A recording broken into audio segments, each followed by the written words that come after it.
This is the podcast that we ask our guests from in front and behind the camera, how did they get their foot in the door?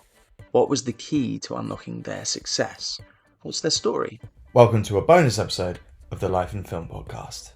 Join me as I chat to writer-director Craig Tuohy and actress Jaime Winstone.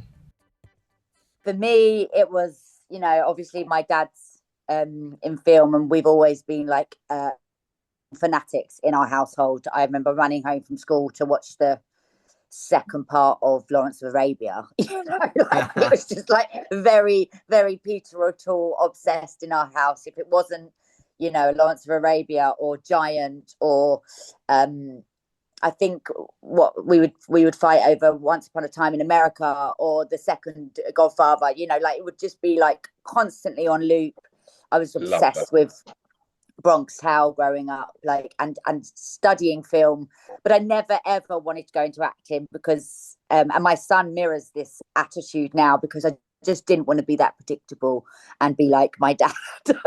And it just so happens after sort of studying film and also becoming very obsessed with horror at a young age, like I think I watched Hellraiser like something like 300 times when I was a kid. And Freddy Krueger, and that was just, I just loved the prosthetics. I loved being scared. It was always something like a real the fear really got me excited. And so then I thought, maybe I should give it a crack, because I don't really have this like embarrassed thing.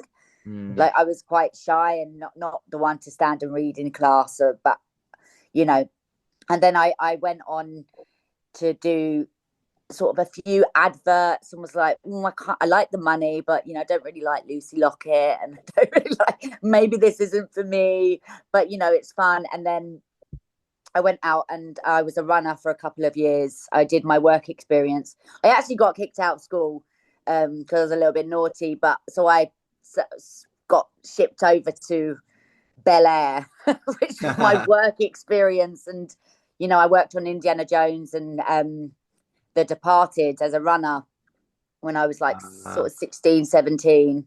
So that was pretty much the best film experience you could possibly get, and so lucky and so privileged, but I was doing everything. I was carrying film, and I was making coffee and trying to get Harrison Ford out of his trailer, and also trying to keep my dad in check, which was hardcore. Dad was not easy on me. He treated me like a full member of the crew. And I think when I came home, I just thought, God, I'm kind of embarrassed to still do this, and people know, I think my head teacher had announced that my dad was this big actor in class. So I just was like, oh, this is just so embarrassing. And then I met Des Hamilton, a casting director, and I hadn't told my mum and dad that I was going to do anything like this. And he sort of basically said, you've got to buck your ideas up, because this is something you are good at. This is something you have a very natural talent for performing, and in a very natural way. And I just was kind of like, oh, okay, fair enough. And then when I sort of walked into my sort of first audition, he said, he called me before the audition, and he said, oh, you've got to, this isn't you coming to meet me and having a coffee and talking about what acting is. I want you to come into there, and I want you to sell me drugs, and I want you to convince me that I need it, and I'm going to try and rob you. And this was very much the early Des Hamilton that we know and love. Like he is very well known for bringing out performances in people. And this was just like one of the finest pieces of information you could get as an actor, as a young sort of knowing, because I didn't do drama school, I didn't do anything like that. I just had set experience, and that was it. The character was there, and I made sure that that deal went down, and I just was like, oh my God, this isn't like some mad Shakespearean thing. This is becoming someone else. Sadly, he took me down the method route, so now I'm like constantly like this traumatized actor. Oh my God. But this film must have been horrendous. I become it, I live it, I am it. But Des is so great like that. And then he cast me straight away in Bullet Boy, and then I got to work with Ashley Waters straight away, really connected. I then started doing open auditions, and that was it. And then I went on to work in Kidulthood, and you know, things progressed from there. And I sort of worked, and I just remember coming home being like, I've got this film out, and you know, I was really embarrassed to tell my mum and dad. And you know, Dad went to the Hackney Empire to watch it, where he first watched Scum and watched Kidulthood, and called me after and said, you know, it's a great piece of work. And that for me was like, oh my God, he's not only sort of respected that I've done this bit of work, because he knows it's not me. I wasn't like that as a kid at all. You know, I was constantly in a football kit. And it was just like this big pat on the back that we so often don't hear from parents at a young age, you know. And I just was like, that's the go ahead. And that was it. And you know, my love for film and horror and everything came out throughout the sort of next 10 years of going into acting and sort of making a living from it. But yeah, God, you have to be passionate about it. You know, I've got a 9-year-old now, and you know, I've got my family of my own. And if you don't love this game, and if you don't have that strong passion for it, yeah, you're in the wrong game. Yeah, become an estate agent. Yeah, you've got to be right. relentless, you know, it's hardcore. It's not for the faint-hearted. And as you know, Elliot, you're an actor, and you know, we have to keep things afloat and keep your creative energies open, because you don't know when your next job's going to come, especially in the condition the industry's in. But yeah, we're very lucky to be able to do what we do and talk about film and, you know, present ourselves in that way. So yeah, grateful always. No, 100%. And I love that you brought up the fact, because a lot of people will look at things and go, oh, you know, nepotism, if your dad is an actor or whatever. But the fact there's the other side of that there's a shadow that you're in. Oh, yeah. People are like expecting something from you. It could be your first day on set, but they're like, but you're Ray Winstone's daughter. You should know. It's like, that must be horrendous when you're starting out. That must be really hard. Yeah, it's you have this weird, you know, inset imposter syndrome straight away. And because it's like, you know, am I just good at this? But quite quickly, I got a really good bit of advice from my dad, you know, like, you know, if they want you because of me, then like it's a shit job, you know, like, you know, that, you know, you and that will become quite clear. And there's only so long you can run on that nepotism, you know, like before it's like, you know, you're a celebrity. So yeah, there's definitely that shadow and that sort of imposter syndrome. But I mean, the moment you're sort of like doing your own stunts and doing stuff that you love, you know, it slowly fades away. I guess having someone like, all right, yeah, I guess he's quite a national treasure. But He is. having you know, and I'm so proud of him as well. And you know, I am a lot like my dad, funny enough. So I guess having that sort of, he doesn't really give a fuck industry. He loves what he does. You know, he was told, you know, he was gay because he didn't want to be a boxer, you know, and he wanted to go into the arts. And in that day, that sort of opinion, that when he started acting, you know, when he did Scum, you know, he quit boxing to do Scum. And, you know, in a weird way, I kind of mirrored that later on, but in completely different circumstances. But, you know, you love what you love, and that's the beauty of it. There was no reason for us to go into film and TV, but, you know, we did. And so happens that we love it. So that's the main thing. You got to love what you do. And it's so hard to find that job, you know? And like, I think hats off to anyone that's like trying to live their dream, because it, you know, as we all know, it can be very difficult at times. It's funny you mentioned Des Hamilton. We just had him, like our last episode that came out on Tuesday was with Des Hamilton. He's such a unique, funny, like he's one of a kind.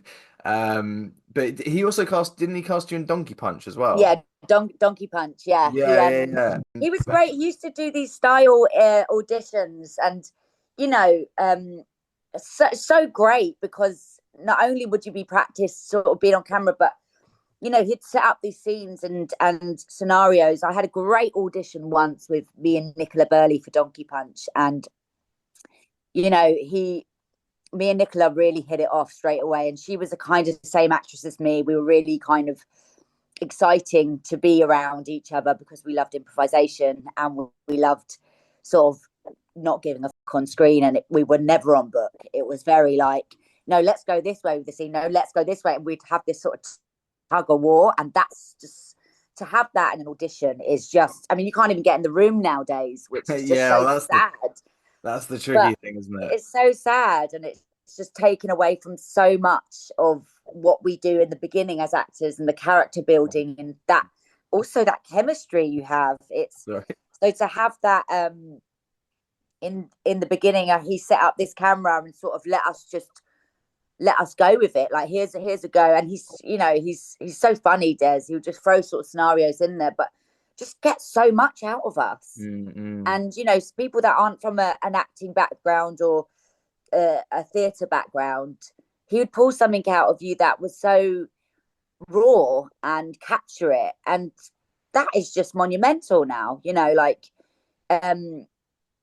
were the days of walk-in auditions. I think for Kidulthood there was a walk-in audition. There was 3,000 girls there. And it was an all-day thing. And you're like, what? And Des Hamilton sort of taught me, what am I going to do that these girls aren't going to do? And that was kind of like, you shock them, and you I think my part was, it's just like, God, how can you be more shocking than Becky and Kidulthood? But you definitely can. And I think that Des is a legend. He's a legend. No, I thank him a lot always. I give him shout outs always. I love him. He's great. His episode's very funny because he just doesn't give a shit, but in the best sort of way. Like, he's raw. He's pretty raw. I think the first thing he said, he was like, how long do you need? And I was like, about 35, 40 minutes. And he was like, I think you'd be bored out of your mind after 14 minutes. Just didn't give a shit. Look, I can't pretend it was anything more than luck, but you can manifest luck. I've got a Quentin Tarantino story. So I started working in a video shop when I was 12, and I dropped out of school and I stopped going to school. I didn't get any qualifications. I just started hanging around in the local video shop. And then by the time I was 22, I was the manager of the video shop. And one of our customers, Daryl Finer, just said to me, you're so passionate about film and you're so knowledgeable about film. Why are you working in a video shop? And I said, well, where else would you be working? Well, I can work at the local Odeon or the local video shop. And he said, no, I'd like to offer you a job. And I said, well, what do you do? And he said, I work for Disney. And he got me a job as a technical assistant, and I was at Disney for 10 years. And I worked on 400 movies in publicity, marketing, and sales. But it is sheer luck. But it's not sheer luck, because if you don't have that passion and you don't have that drive, and that the customer saw, this guy loves film more than anybody I work with, so I was at Disney for 10 years, and then I had all of these contacts and all of this experience, but I'd never been on a film set. So, because I worked in distribution, so I was like, well, I've got to fix that. So I started my own production company, and then short films and music videos and promos, and you learn that craft, and eventually you're ready to make your first feature film, which is pretty much when I met you. I think yours was my second or third when we worked together, Elliot. And just work your way up from that. But to get your start, I would say you need a positive mental attitude. You need a modicum of intelligence. And you need a clean driver's license. You just need to be able to graft, but also stand your ground. You need a clean driver's license, and you need to really, really love it. Now for a quick break. We'll be back to the episode shortly. If you enjoyed this episode and want to support us, get early access and exclusive content and episodes, click to join our YouTube channel and become a member now. Please leave us a positive rating. Add us on Instagram, Twitter, TikTok at lifeinfilmpod. Essentially, please like and subscribe everything. It makes a huge difference. Thank you. This podcast is sponsored by Betterhelp. Do you work in the film industry? Are you freelance? Or perhaps you have a 9-to-5? No matter what you do, mental health affects us all. I struggled early on in my career with the uncertainty of if and when I would ever work again, struggling to pay my bills, or simply with anxiety. Don't know about you, but being an actor, it's very important for me to maintain structure in the downtimes, and I found not only exercise, but talking to someone for me was a game changer. And so Life in Film has partnered with Betterhelp to provide you with access to the largest online therapy service in the world. And it can all be done from the comfort of your own home, from a phone, tablet or laptop. No commute, cutting down travel costs, and most importantly, it's affordable. With over 1,000 therapists in the UK, Betterhelp can provide access to mental health professionals with a wide variety of expertise in mental health. If you need someone to talk to and you're thinking of giving therapy a go, BetterHelp is a great option.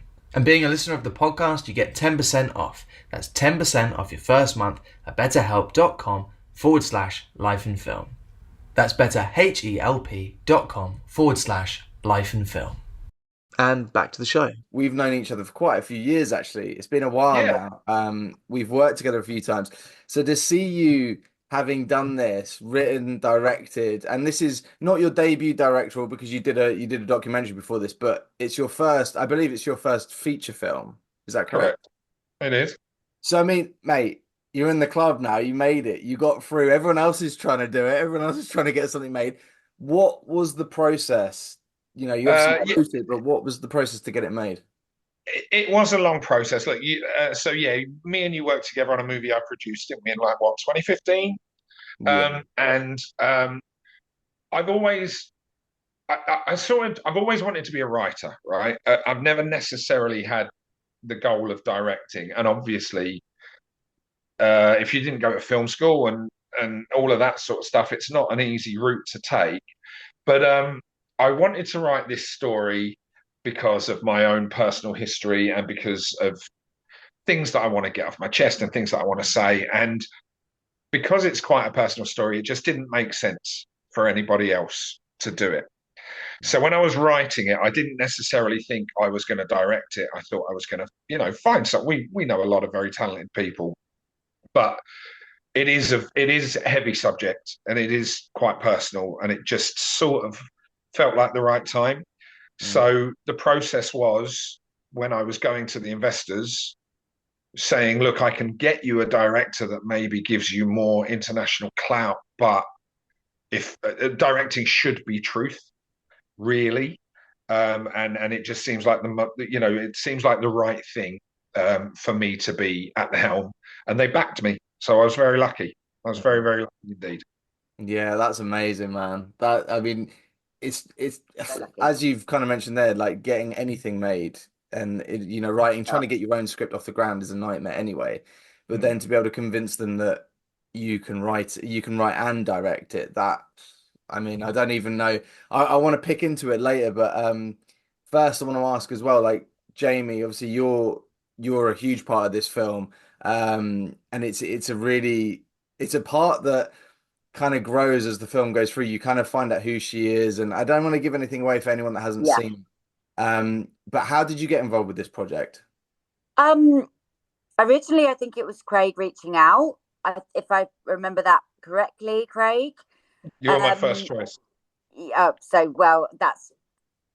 such an honor, because, and also freaked out because the part is, she's, it's wild, and obviously without giving too much away, I think at the time when I read it, it was such a weird time in the industry. I think we had gone into lockdown, and the world had shut down, and we were all, that crazy time, forced to deal with our own problems and very looking inward at it. And I was reading a lot of stuff was being greenlit and then instantly pulled away. The industry was trying to recover from what it just gone through with the pandemic, and it just wasn't there, ready to move forward. And then I was reading about 4 scripts at the time, and this one, The Unloved Ones, Now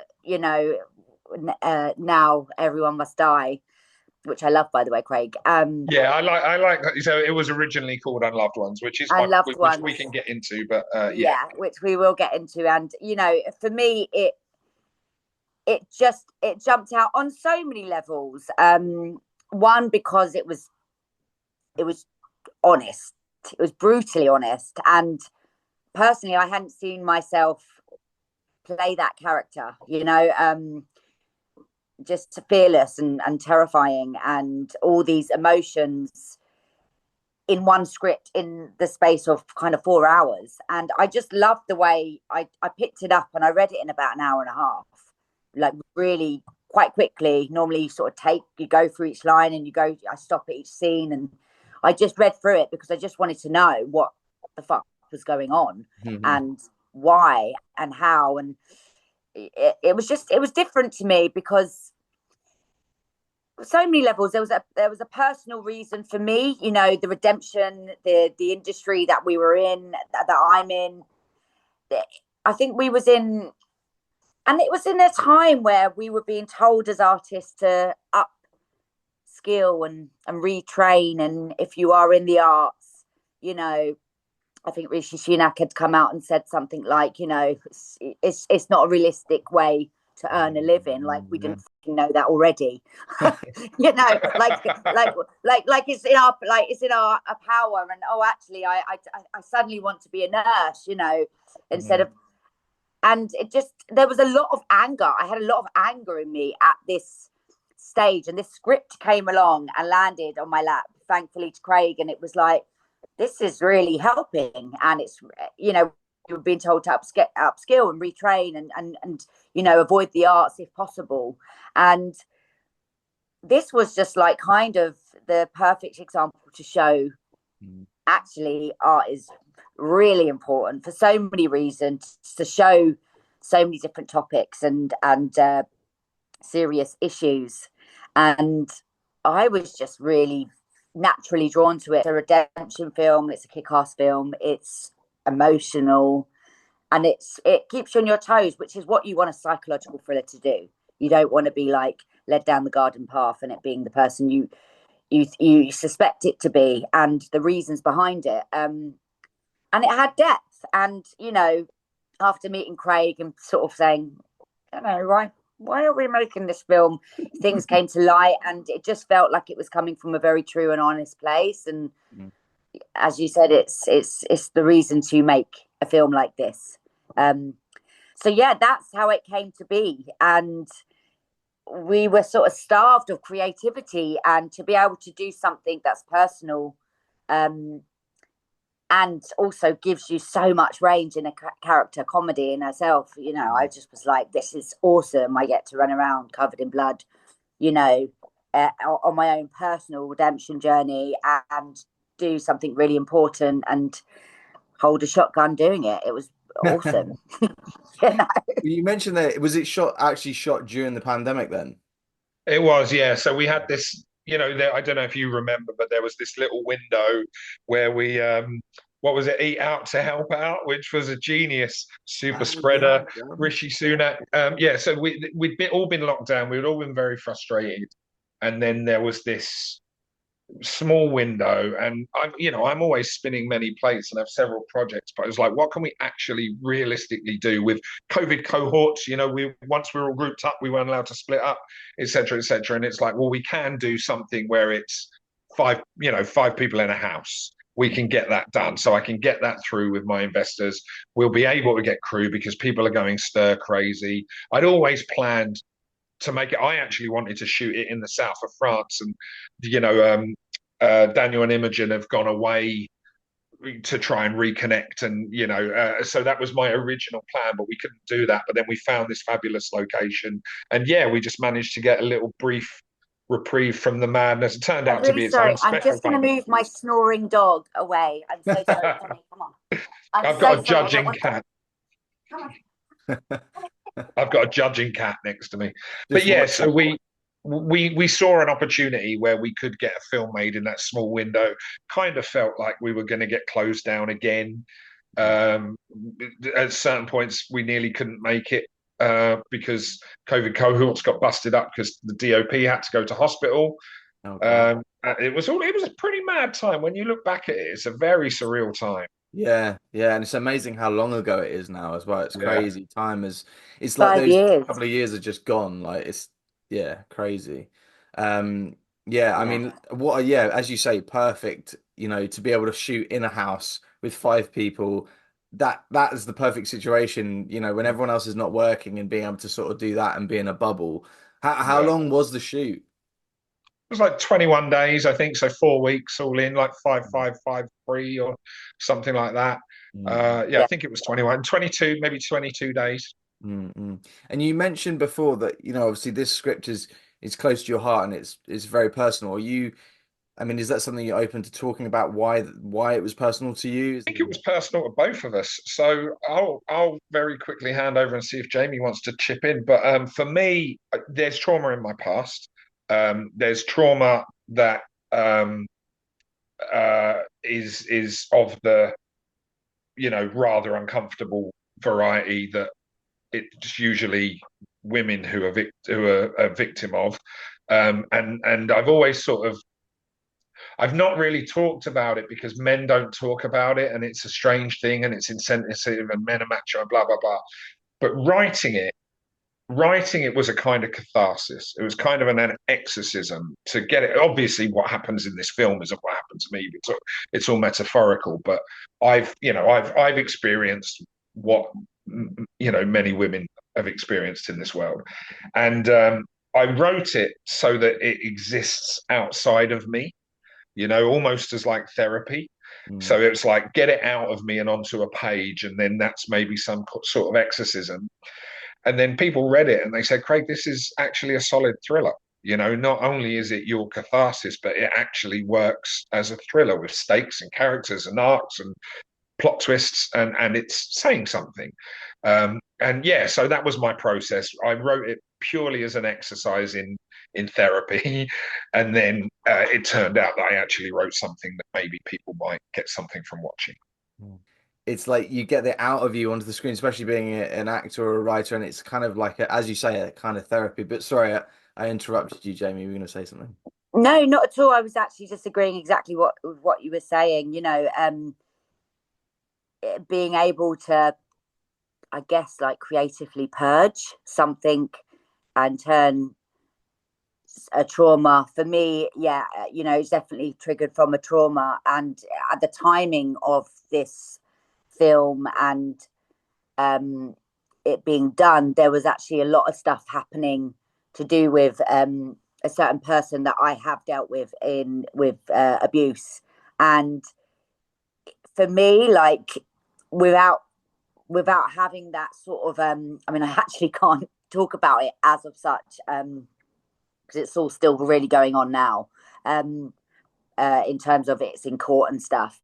During the shoot, there were some things that came up that I hadn't personally dealt with in my journey as such. And when I commit to a character like comedy, you're all in that confined space, and we hadn't been working, and it was just great to have this like freelance with this space and this control. But there were certain things that came up with me that really triggered me, and I was able to sort of, thanks to Craig being a great first-time director and sort of knowing how to accept that, and also deal with me, Jaime, as an artist, and also as a character, and be like, well, actually, and relate to me and pull it out of me, and also get some control, because there were so many triggers during the shoot that were obviously really hard to deal with, and because of the subject matter and what actually happens throughout. You get a little piece of information, and it's almost like a trigger therapy. I don't know if anybody ever's done that. You kind of open up a box of worms and then realize at the end, like, oh my God, this box of worms is actually really great. Like, now you know where you're at with yourself. So I found it therapeutic and just so amazing to, it was kind of being like let loose in a padded cell, and being able to go creatively.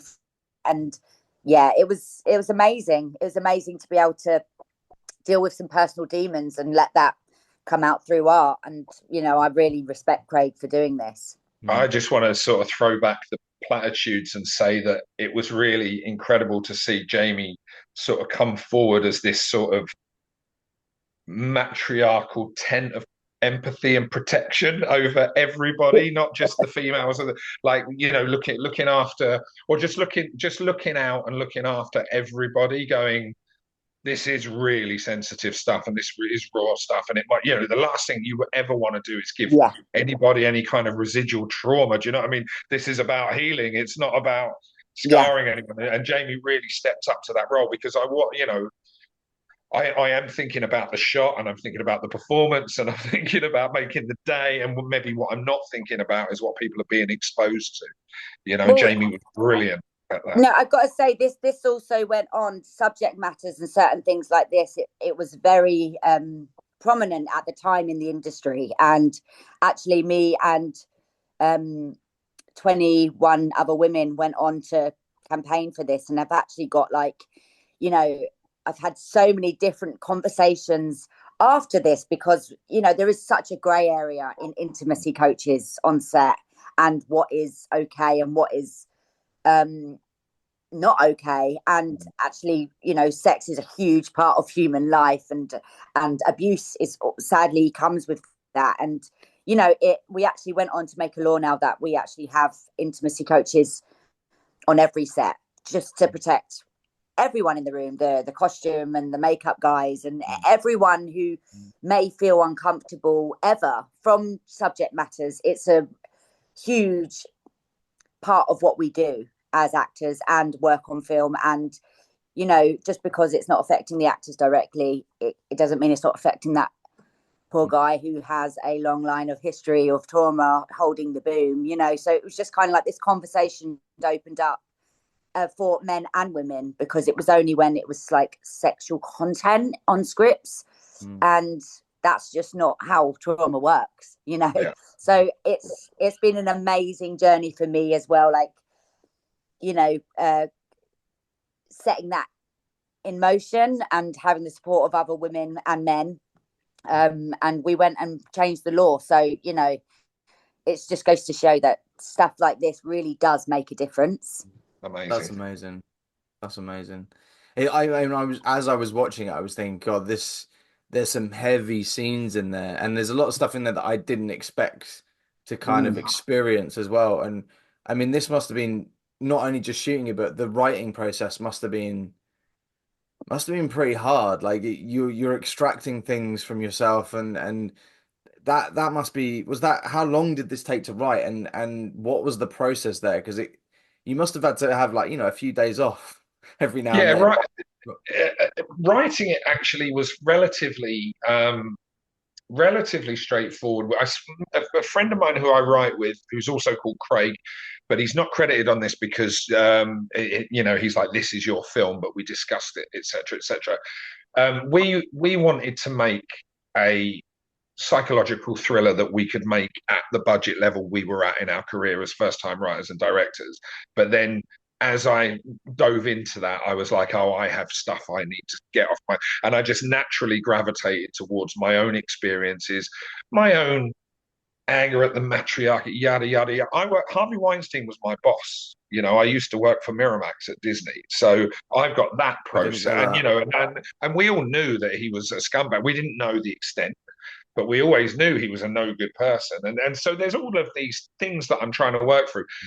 But the writing process was relatively straightforward, because at its base, it is a psychological thriller with a twist at the end, right? So I know the beats that you have to hit, but I'm hitting raw emotionally. Where I came unstuck was in the edit. So when it came to the edit, I came unstuck. Andy Edwards was a terrific editor, but I just couldn't watch. You'll know the scenes if you've seen the movie. I just couldn't watch those scenes. And writing those scenes is easy because these characters are fictional. You've just made them up and it's just words on a page. But when you're taking someone like Jaime and someone like Chiara, who is a person with emotions and experience and a career and a public persona, and you're making them do the things that you've written, I was like, where does that power come from? I'm like, and I couldn't watch it. I was like, I can't believe, have I just taken advantage of my position as a writer and director? Do you know what I mean? And I had this whole, those scenes I didn't see until Andy was happy with the edit, because I couldn't watch them. I was like, I trust you, cut them and show them. And he'll tell you, I disappeared for a month I was like, I'll watch all of the rest, but when we get to these key scenes, I can't watch them. I'll watch them cut and I'll give you my notes. Because I was like, people have trusted you, and if you've got it wrong, you know, it turns out that many people get the film, but if people come out and go, this is misogynistic, you know, the last thing I wanted it to be was exploitation. You know, so, but you just don't know because you're one voice. You know what you think it means, but other people might go, well, I was disgusted, you know. So that was the bit where I came unstuck. How, when you're actually filming those scenes as well, that must have been a strain. Yeah, I mean, it wasn't fun, was it, Jamie? No, it was hardcore, and you know, without obviously giving too much away, just space and time, which is what we had.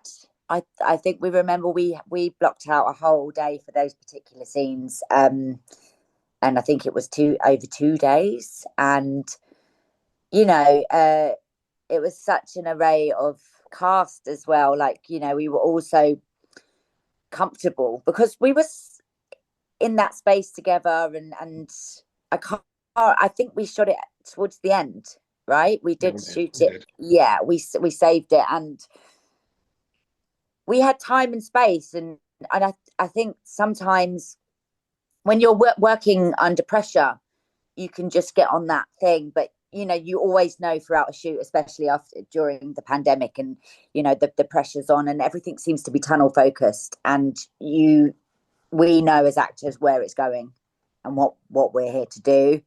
That doesn't stop your human anxiety and emotions going from 0 to 10, because it's precious stuff. It's important stuff, and yeah, I think we just took time on it, and you know, working with Chiara, I think, was just such a highlight for me because she's so giving and she's so amazing with her body language. So I really fed off her for a lot of it, and then I took my raw emotion and put it in this kind of base of comedy, and yeah, it kind of all purged out through that. I mean, I keep using the word purge because I'm quite fascinated with, like, when I look back and sort of thought about the process, it was just these waves of emotions and wave of anger, and then wave of like, right, I want to get this done now. And it's just your natural instinct to kind of go, right, I'm done with this now.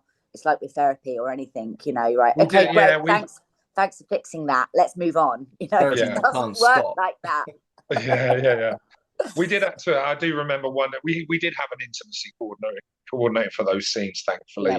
Yeah, but I do remember we did have to stop in halfway through the first day of the 2 days we were shooting those scenes, and me and you, Chiara, just took ourselves away for a little cry, like just a little 5-minute breather away from everyone else. Let's have a big hug and then let's carry on, because it's just those scenes. Nobody's enjoying those scenes, but they're essential for the film. I mean, it's so intense. It's so intense, and I think it'll be one of those films that a lot of people will relate to, and it will touch them, and it will be one of those things where you've obviously got to put a warning on this film, because anyone that's been through any sort of trauma like this, it's going to be very, very triggering. But I remember you writing it quite a few years ago, and you kind of prepped me for what it was about, so I knew before I watched it anyway. But I was still like kind of blown away by where you went with it, because not many films can go there, you know. And hats off for that, and hats off for the fact that you've managed to write this and then get it, you know, actually made, and you've directed it, you've put all this effort in, man. It's impressive to see. It is impressive.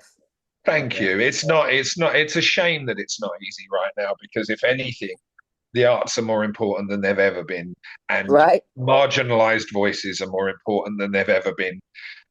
You know, I always said that. I said to Saban, who've released this film in America, and they've done an amazing job, and they've been fantastic and supportive.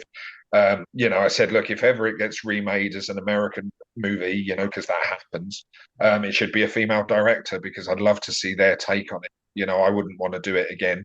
I'd like to see a different voice, and it's more important than ever, but it's harder than ever, as you know, Elliot, because I know that you write, you know, and I know that you're a brilliant talent, but it's just.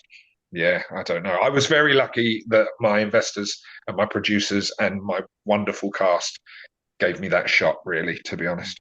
It still took It's years, bold. It's bold, yeah. It took you a long time, you know, and it's bold and it's brave, and that filmmaking is, and like you said, more than ever, art should be shining, because it's crazy to think that we would have got through these last 5 years without music, poetry, art, film.